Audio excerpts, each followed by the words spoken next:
My name is Jesse, and I work with small businesses in the government marketplace. You're listening to FedBiz'5, where you get informed, get connected, and get results on everything government contracting.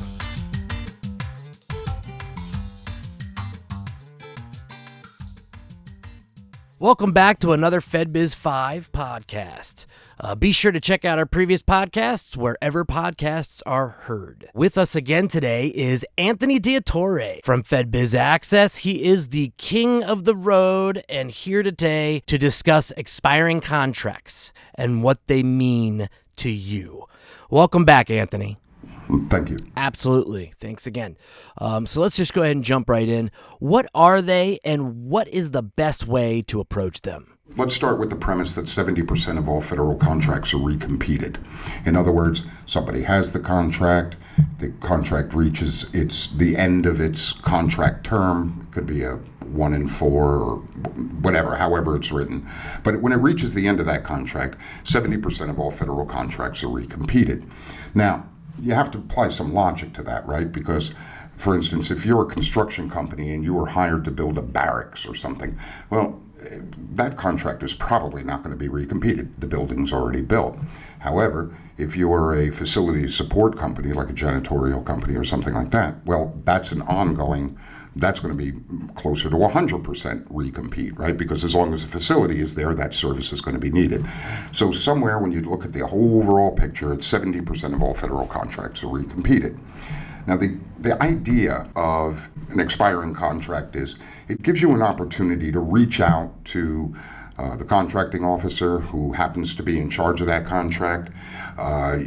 Typically, the date is reported, so you can say, you could reach out 3 months ahead of time or something like that and say, look, I see this contract XYZ 123 is scheduled for, to be completed on this date. Is that contract going to be recompeted? If it is going to be recompeted, how is it going to be recompeted? You can try to get your way into it if they're not happy with the current provider. That's an opportunity. If it's time for them to change providers, that's an opportunity. So there is opportunity there. People do get contracts that way. However, there's something to be said. If you call a contracting officer and you say, I'm looking at this contract and it's, it looks like it's set to expire this thus and such date, and I've done that before. And unfortunately, I've gotten pushback on that from the contracting officers because they say, well, no, it's not going to be recompeted on that date. Or it's not going to expire on that date.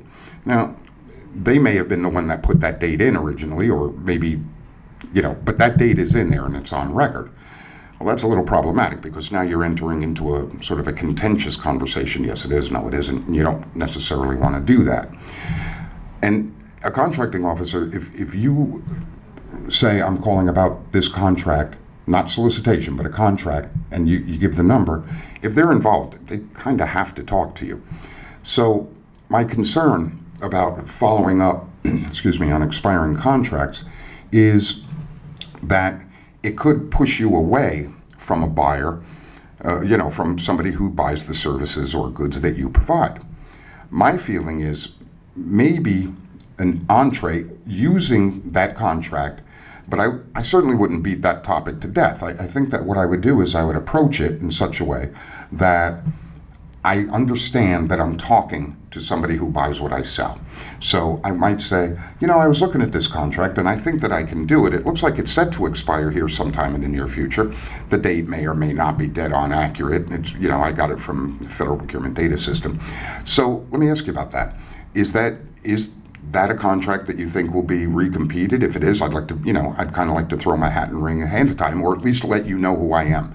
Here's my capability statement, here's my, and sort of engage that way, where you're not pinning them to the wall and making them talk to you, right? Right. I think that, and in this way, what you're doing is you're utilizing the fact that you are talking to somebody who buys what you sell. So I think a gentler, softer approach, maybe use that as a way in the door, but then kind of quickly pivot to a gentler approach where you're actually trying to establish a relationship with somebody that buys what you sell.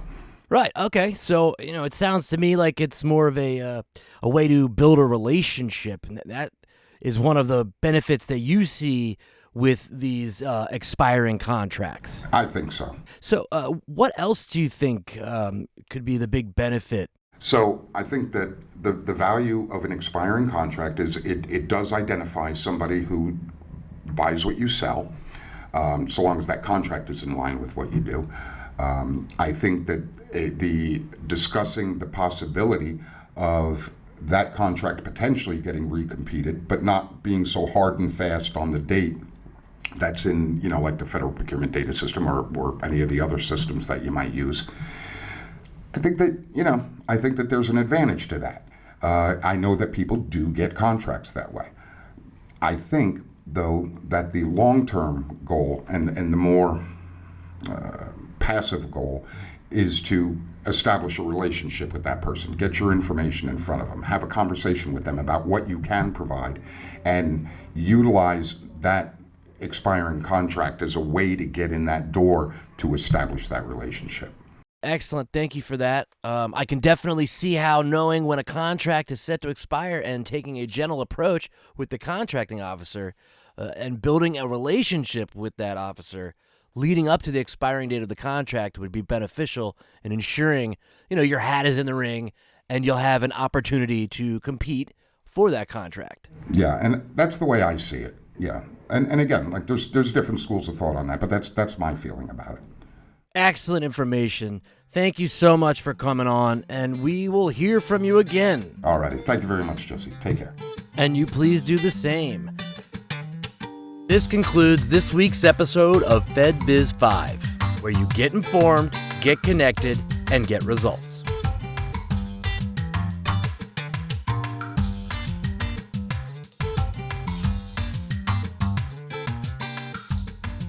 Today's podcast is sponsored by FedBiz Access, government contracting made simple.